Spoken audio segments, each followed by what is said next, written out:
What's going on, my fellow cash flow veterans? Welcome to the first episode of the health series that I'm doing. It's only a series of about four talks that I have. And this first one that I'm going to do that you'll hear first is really just kind of my general ideas about health, my health journey, how I came to some of the revelations that I have. But this is also done after a couple of the interviews that I did. And I got to say that the interviews were very eye-opening, for me, even for some stuff that I knew about their lives and about their health journeys.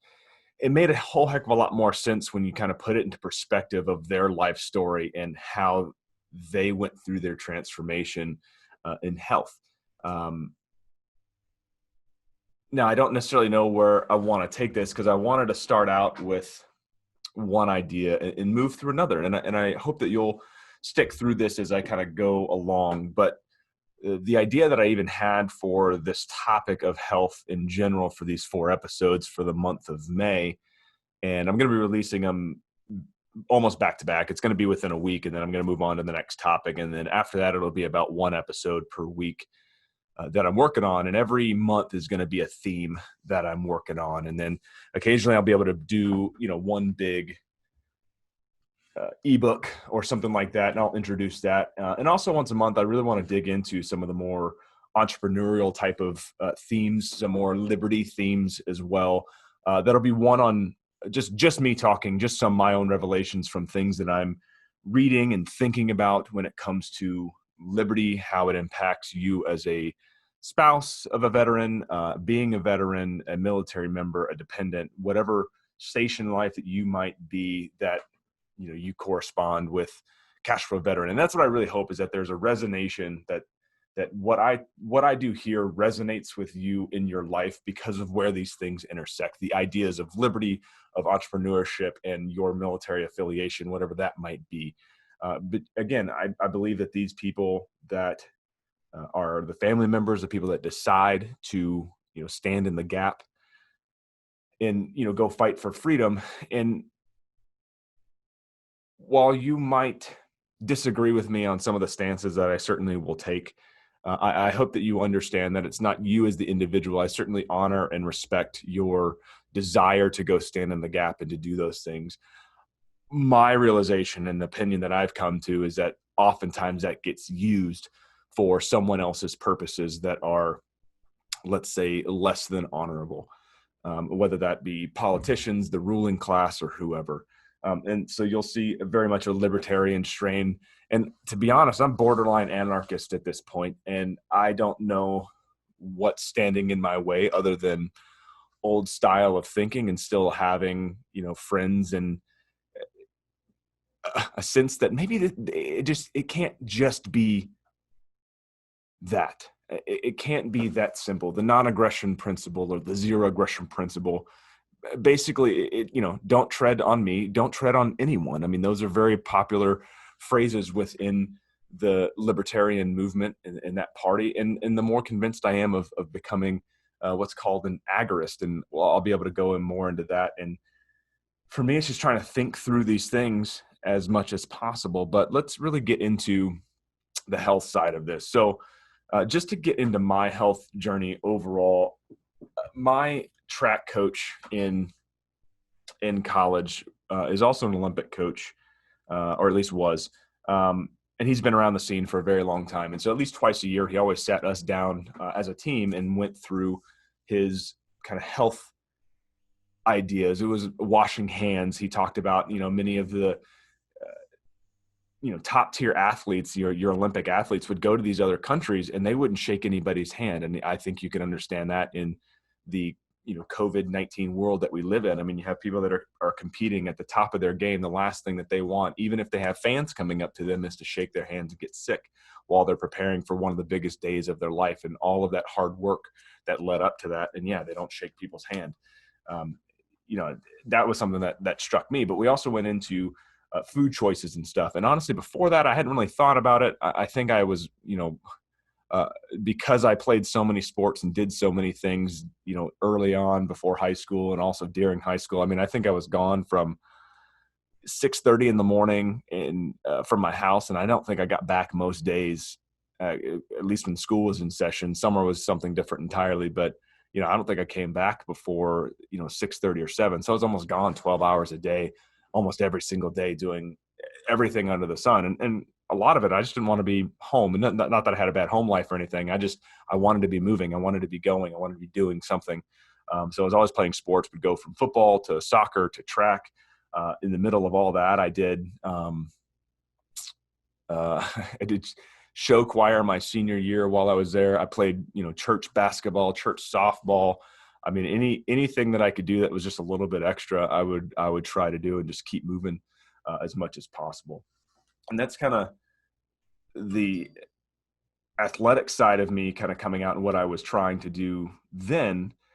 But it wasn't until, college, and especially getting out of college, where I didn't really have a whole lot of say of what I was eating, because at the Air Force Academy, you don't really get a choice. You're sat down breakfast, lunch, and dinner. And you get what Mitchell Hall gives you, basically, which weren't always necessarily the healthiest of choices that are out there, but it happened to be whatever it was. And that's what it was. So I did try to stay away from partially hydrogenated vegetable oils and high fructose corn syrup. I mean, those were the two big things our coach always harped on, and just, stay away from those as much as possible. Now, the whole theme from this idea of your health journey, my health journey, in the interviews that I did, comes down to the idea of an ounce of prevention is worth more than a pound of cure. And I know with anybody that's involved with the military, TRICARE comes out, and I think people are thankful a lot of times that maybe they don't have to pay for, they don't have to pay out of pocket like others do for their health care, when they don't have to get as much taken out of their paycheck in order to pay for a health care plan that's there because it's TRICARE. While that might seem good in the short term, there are many reasons why that is absolutely bad, not just for you, but for other people as well. And it doesn't, just because it's free, also mean that you're going to get the best care either. And I think that's something that's really important to really understand about that. So I kind of want to quickly address, the issues of TRICARE in the military medical system, and then move on to a discussion of, preventative self-care. And that's where I really think you should be focusing your time. It's where I've decided to really focus my time. And I think you'll get better results from that as well. So options for, the healthcare costs, and there's other healthcare programs that are out there if that's what you're worried about, for catastrophic care.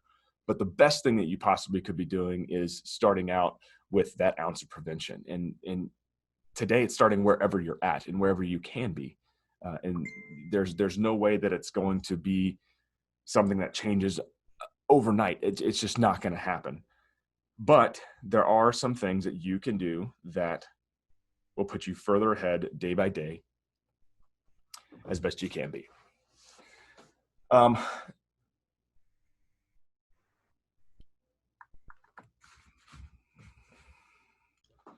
right, so to quickly start on this quick conversation that I have for you guys, I do want to kind of start out with TRICARE. Now, just keep in mind, a lot of this stuff is opinions that I have, and I certainly will be digging a lot more into some of these later on and actually giving more pieces of evidence and stuff that I think really kind of draw somewhat of a stark picture for really the level of care that some of these things can actually give you, and why I think it's a noble cause to look at other options that are out there that in reality are much better. So let's just kind of dig into this real quick, and then we'll quickly move into the health side of it.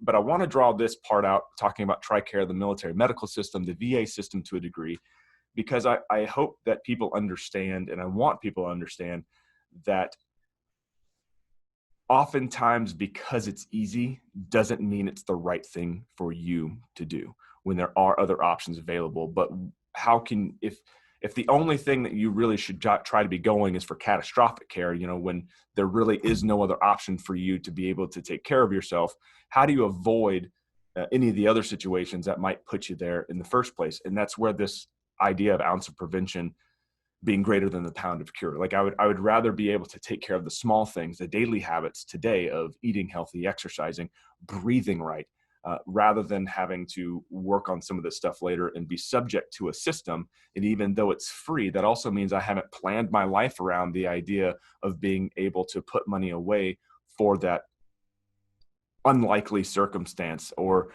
the circumstance that hopefully never comes. But that's one of those things that you have to be willing to address, and to get your mindset out of thinking that TRICARE really is your only option. So why would a hospital or a medical facility not take TRICARE?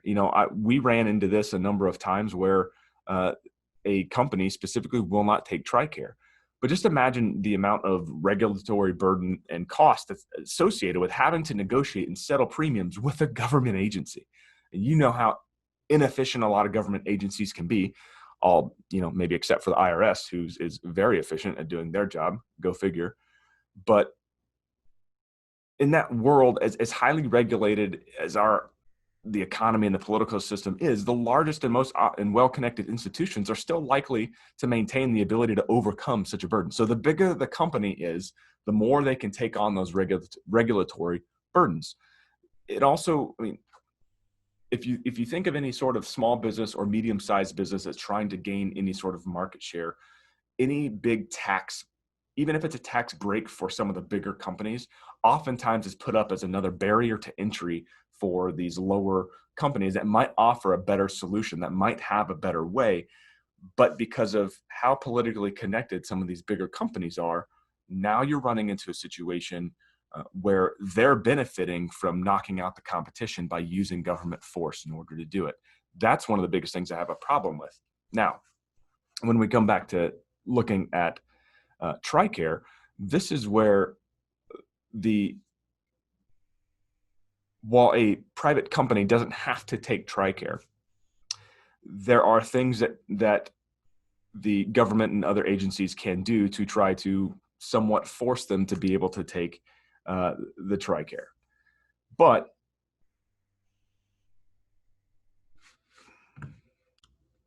the question is, I think it should be respected that any healthcare provider that decides not to take insurance because it might price them out of being able to provide care to people. And that, I think, is whether they decide to or not, the question would be, well, why wouldn't they take TRICARE, which, services the military members? Why aren't they supporting these types of people? And the thing is, if some of them, depending on what their margins are, and again, this is from business to business, there's the possibility that they can't provide care if they have to they have to exclude care from somebody else in order to pay for the regulatory burden that comes along with being able to accept TRICARE in the first place, because it takes oftentimes more time for them to be able to negotiate the rates and the prices that come along with that.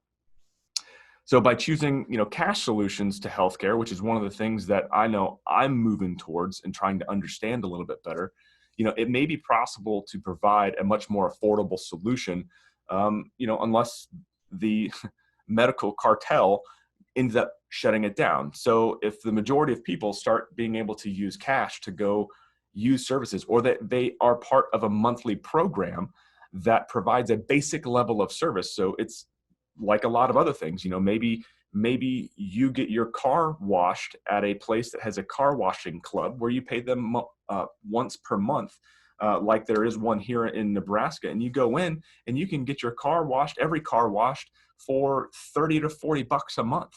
I mean, the amount of money that you don't have to spend now to do some of that is crazy. You can do some of the hand washing, it runs you through an entire system, but even if you were to do it once a month with each of your cars, I mean, you're looking at saving quite a bit of money to be able to do that. And they have vacuums and everything else you might want that's there. So why can't you have a medical service that provides you annual checkups, or some of the very basic services that would be very affordable for people to do, just to have that opinion? And with COVID-19, it can be done remotely. Why is it that a doctor from one state can't see somebody from another state simply because that's where they are, even though that doctor might be the best person in that particular field to be able to look at those types of cases, whatever specialization that they might have. So why would you care if TRICARE Primes covers the majority, if not all of the cost of medical procedures for military members and their dependents? Not to mention the copays, the deductibles of most civilian healthcare plans are still significantly cheaper than the cost of the care. So why would I pay in cash? So that's one of those, when you talk about paying in cash, people go, whoa, why would I pay cash for some of these services that are out there? There's a whole industry of medical tourism where they have doctors who've been trained in the US by some of the best in the world, and they are some of the best in the world for dental care, for other medical procedures that are out there. And it's cheaper for you to pay in cash to fly to a different country, all cost included, than it is sometimes for the amount of money you're going to have to pony up for some of these procedures here in the US, and also have your insurance take over for it. So one great book that Tim Ferriss, in his book, The 4-Hour Workweek, that's one of the things that he addresses in that book is medical tourism, being able to kind of take yourself out. And the thing is we have some of those here in the United States. Atlas MD is one of those. I believe they're out of either Kansas or South Dakota, where they are able to get prescriptions for people at almost 90% markdown from the actual cost of what you might pay if you were to use your insurance. And why can they do that? Well, the guys just figured out the best way possible to be able to do that, especially when a lot of these drugs now aren't, the patent for them has run out, or they're able to do much more production on a massive scale because they don't have one company that actually has the monopoly on that particular drug, right? So you're able to get better care by driving it down in cost.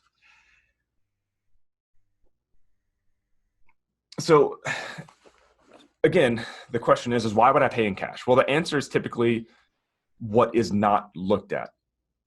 A lot of libertarians will talk about the seen and the unseen. And it's one of those ideas that comes from what's called the glass window fallacy, or the broken window fallacy, not the glass window, the broken window fallacy. And I'll do a larger kind of expose and kind of go into the broken window fallacy quite a bit more later on. But what it comes down to is secondary effects and the incentives that they have. So people often look at what they pay directly because that's the immediate pain that they feel. If you have to give over money, that is a pain that you feel. Consequently, that's also why your taxes are taken out pre-tax, because I guarantee you wouldn't stand for taxes if you had to go pay every single year, even though that's how they used to do it. You said, this is how much money I made this year. And they said, guess what? Well, your tax rate is this. Now give us cash in order to do that. No, they take the money out at the beginning. That way the tax man gets his money first. And then you, for whatever reason, and I know that I fall into this trap, think that all of a sudden, hey, the government's giving me money. It was your money all along.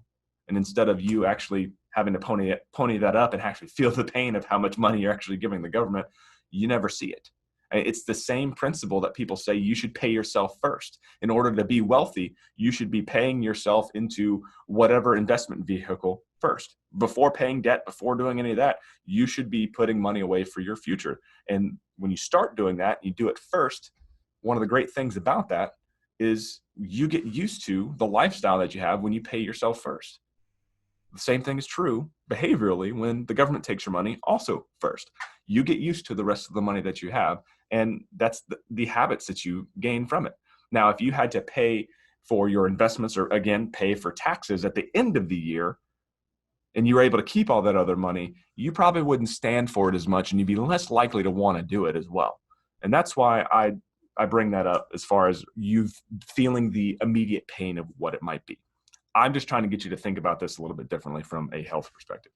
So they don't question or see how they actually paying for it in other ways. You obviously will pay things through taxes, fees, other types of mandates that are out there, or whatever other term that they can say for taking your money out of whatever it is. It could be, this Social Security, it's insurance. Well, it's not really an insurance, but it is an insurance because we have to call it one, even though it's technically not one. That's a whole nother conversation to be had, and we will eventually. So the other problem is that insurance, which companies don't have to compete often in the multitude of other providers in each state. So there's only certain providers. You can't cross state lines. And that's one of the biggest criticisms I know that conservatives have with the way the insurance companies run. I'm not saying that insurance companies aren't, in some cases, aren't run by greed or anything like that. But if they're providing a very specific service and now the government's forcing them to do something that they normally otherwise wouldn't do, well, that's a problem. The other problem is it's not actual insurance. Your car insurance is for the idea of catastrophic failure of something later on, a crash or whatever the case might be. And it covers injury. It covers all this. It covers that circumstance that you don't want to happen. Whereas our medical insurance is more of a comprehensive healthcare package. It's not really insurance. You're basically paying for your care, prepaying, but now you have less choice in the matter for how you go about your care. That's one little tidbit. Plus, they don't go across state lines, and so if there was more competition and people had more options in every state that they lived in, the amount of care that you could get it's as simple as being able to have that company be able to understand the laws in that specific state to provide the insurance that's there. And honestly, that doesn't change a whole lot from one state to the other than their ability to say yes or no, that you can have that insurance here or not. Just something to think about. So I'll go back to that. So the other problem is that the insurance, which companies do not have to compete with, often with a multitude of other providers in each state, has a monopoly on payment, which incentivized hospitals to change more for care than you could typically get if you paid cash. What that means is the hospital itself has a financial incentive to negotiate at a higher rate if that's the only way that they're going to get paid through the insurance rather than through cash. In fact, a lot of the stuff that I have read on this topic, some of the other podcasts, especially one of the guys that has been interviewed at Atlas MD and a few of the other doctors who are now starting to take a cash system as well, is a lot of hospitals don't even know the value if someone was to pay cash. They don't even have a sheet that tells them what the value of that service actually was in order to do that, which is crazy. I mean, they should at least have a cost of services that are out there. Again, it typically kind of has a ballpark estimate of whatever it is. And believe me, if there's any medical billing people that are out there that you want to talk about this at some point, I would love to dig more into this topic. But as I understand it, it's more of a negotiation rather than actually having a list of services that are out there. Now, there's other elective surgeries, other things that have a better function of what it would be for cash for someone to pay. So there's a lot more to delve into, and I will in a future post, but I wanted to illustrate the point that often things that are meant to help, or at least pay lip service to the intention for helping, often do the exact opposite of whatever they were intended to do, which in my mind is why the medical insurance field is wrought with just costs that are going astronomical for a lot of that stuff. And I don't think it's simply just the greed of the companies. I mean, when you have government incentives that incentivize them to do that, well, part of the problem is the law in and of itself. And again, like I said, if you have smaller companies that can't compete with a regulatory burden to give people more options, you very well might come down to people that have not only the greed that they might have, they also don't have the incentive not to do bad. I know it sounds crazy. They oftentimes don't get in trouble for the things they do because they're getting encouraged to do the wrong thing in the first place, which is a problem. So, going down my notes.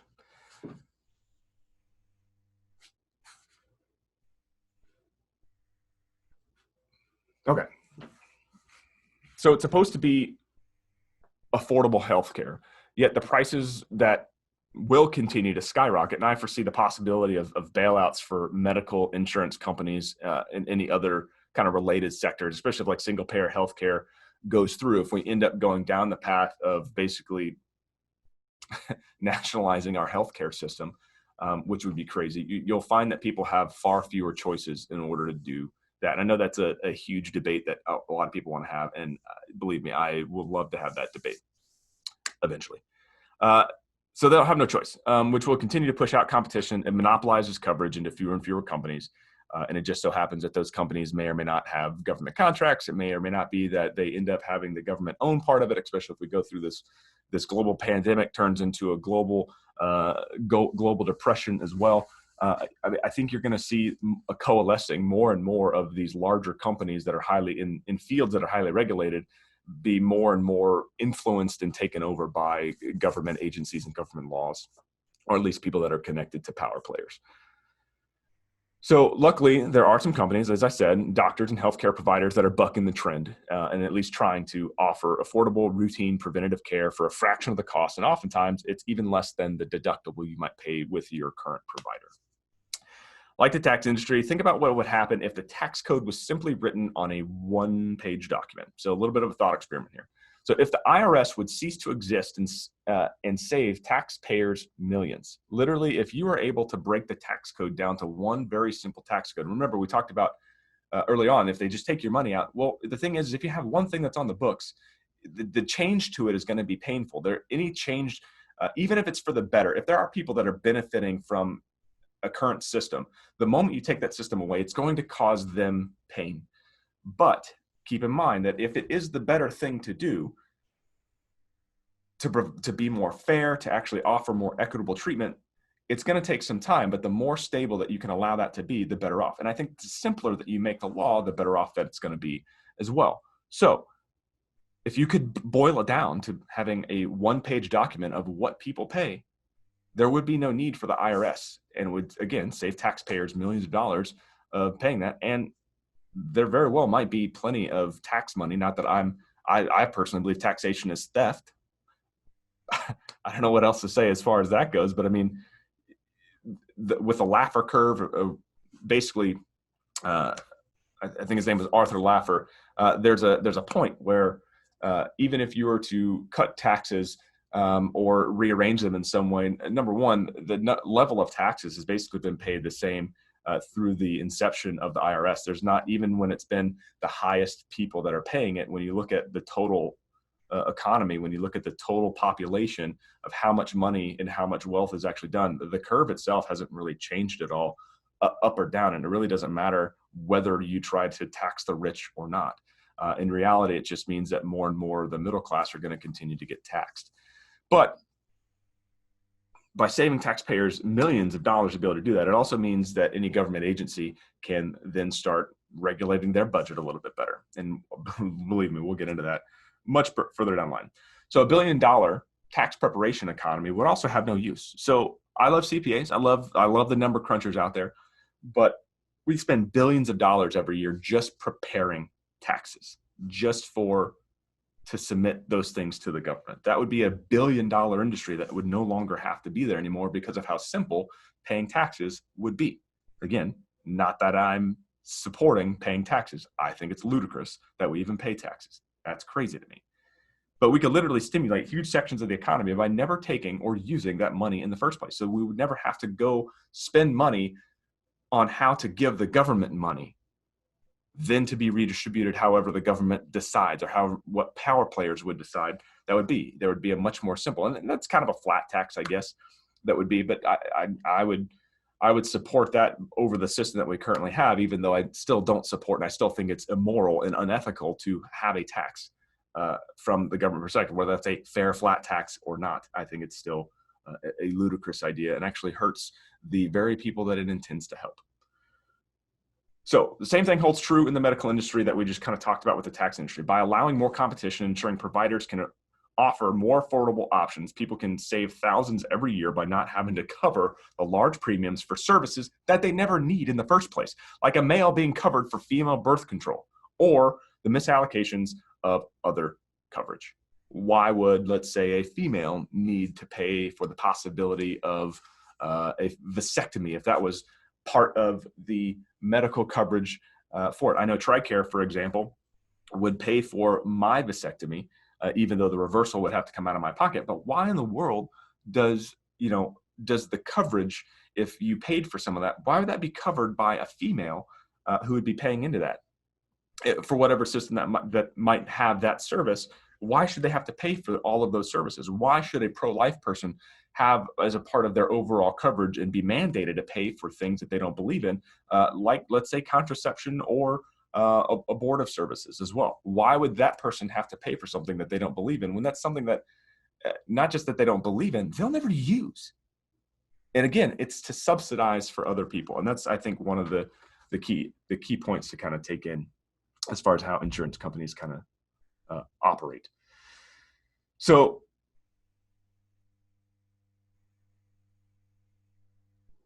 people could focus on preventative care, routine checkups, and they could pay lower premiums for catastrophic care of things that they may actually need in the event of an accident or grave illness, the way that insurance is supposed to be. The idea of insurance is for that catastrophic coverage. So instead, people are forced to pay for things that they don't need. It's as simple as that. So again, the military members don't pay, right? Well, taxes do. So either you or something else pays for it. Someone else pays for your overall coverage. And if bailouts eventually come out, your children and your children's children will pick up the tab for the coverage you never needed in the first place. Again, that's a point that TRICARE covers all this extra stuff because it's this catch-all idea. Well, it comes directly from taxpayers in order to do that. And so technically you get taxed, even though why a military person gets taxed with their income, I have no idea. Other than the other incentives that, the benefits of paying taxes that come along with that. Still makes no sense to me why military people have to pay taxes when they don't actually generate revenue. All the revenue that's generated from other people working are what pay for retirement, or what pay for TRICARE, what pay for your paycheck. It just makes no sense to me why military people even pay taxes. Like, you're getting taxed on taxes you collected from other people. It's crazy.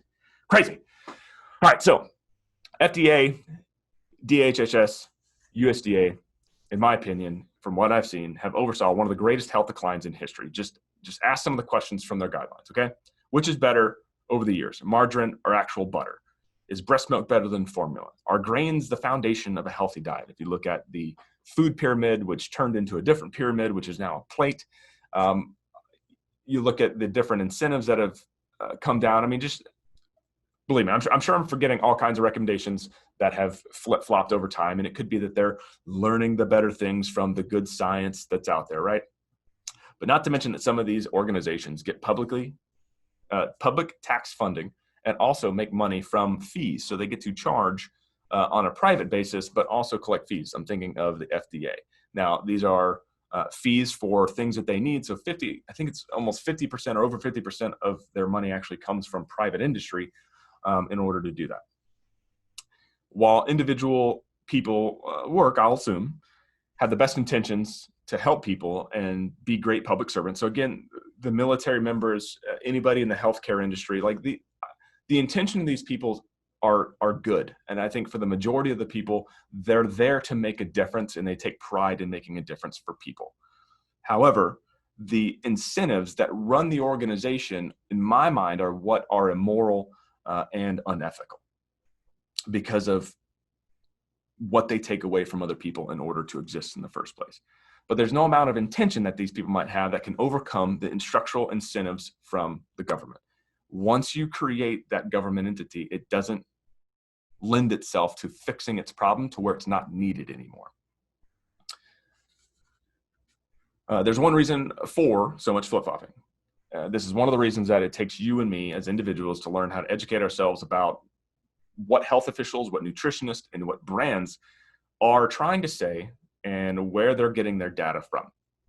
At the end of the day, you will have to get to know your body because no one else is going to be able to tell that better than yourself. Now, you can lie to yourself in a lot of ways, and a lot of us do, but as we become better, as we improve our personal economy as cash flow veterans, one of the things I want to encourage you to do is to really think about what your body is doing. Food is the fuel for our ability to achieve our dreams. It's the fuel for us to be able to lift the weights and to get in shape. It's the fuel that gives us the capacity to learn, to focus, to do all the things. So that is one of the biggest foundations of being able to be an extremely productive person. And I think anybody can tell that, whether at times you've taken large large sums of alcohol in your intake, or whether you have, eaten a whole cake by yourself or eaten nothing but garbage food, you put it in and that's what you get. I mean, you are kind of what you eat. You end up being lethargic. You have other issues. And the more that you continue to do that, and one of the things I don't think people really understand is food is a drug. I mean, it changes your hormones. It changes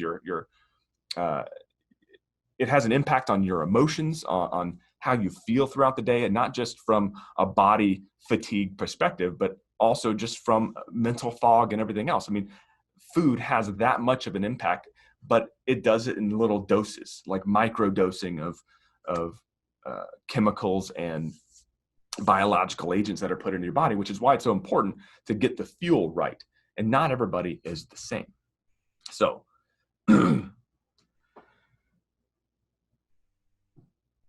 and so you have to get to know yourself, because no one else will know you better than yourself. And you have to be able to learn to get honest and truthful about that with yourself as well. And that's especially true when you're really starting to pay attention to what you're putting into your body, just like we've been talking about. So I'm going to stop it here.